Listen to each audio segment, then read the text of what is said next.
अश्लीलता और फुहड़ता में समय रैना और रणवीर अलाहाबादिया को भी पीछे छोड़कर दिल्ली की नई सीएम बन गई हैं रेखा गुप्ता। जी, वो कहते हैं ना जनाब कि चीजों के गिरने के तो नियम होते हैं, लेकिन राजनेता, उनके बयान और राजनीति के गिरने के कोई नियम कानून नहीं होते। नमस्कार, मेरा नाम सलोनी चौहान है और आज हम बात करेंगे दिल्ली की नई सीएम रेखा गुप्ता की।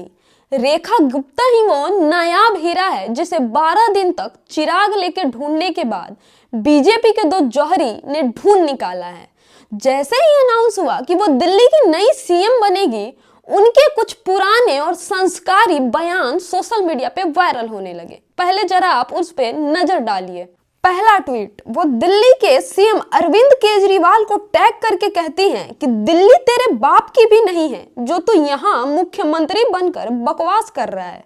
दिल्ली जनता की है और जनता ही तुझे तेरी माँ की कोख में वापस भिजवाएगी, कमीना कहीं का। मतलब समझ रहे हैं आप लोग कि ये किसी आम नेता के लिए नहीं, बल्कि तब के एक संवैधानिक पद पर बैठे व्यक्ति के लिए ये ऐसे शब्दों का प्रयोग कर रही है। ये कह रही है कि उन्हें माँ के कोख में भिजवा देंगी, मतलब उनके माँ को सीधा सीधा गाली दे रही हैं।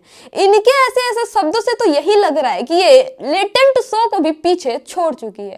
खैर, इनके दूसरे ट्वीट पे जरा नजर फरमाइए आप लोग।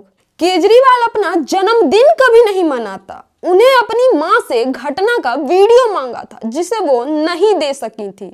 वाह, देखा आप लोगों ने, मतलब नीचता की कोई पराकाष्ठा होती है क्या? एक महिला होकर महिला के लिए ऐसे शब्द इस्तेमाल कर रही हैं कि माँ का वीडियो है क्या?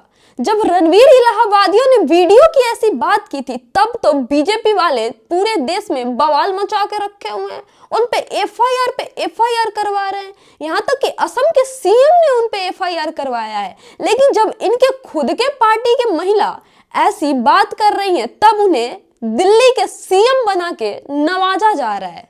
समझिए आप लोग। चलिए अब जरा इनके बारे में विस्तार से जान लेते हैं कि यहाँ तक पहुंचने के लिए इन्होंने कितनी खून पसीने वाली मेहनत की है और कितनों को माँ बहन की गाली देके अपने शीर्ष के नेताओं को खुश किया है।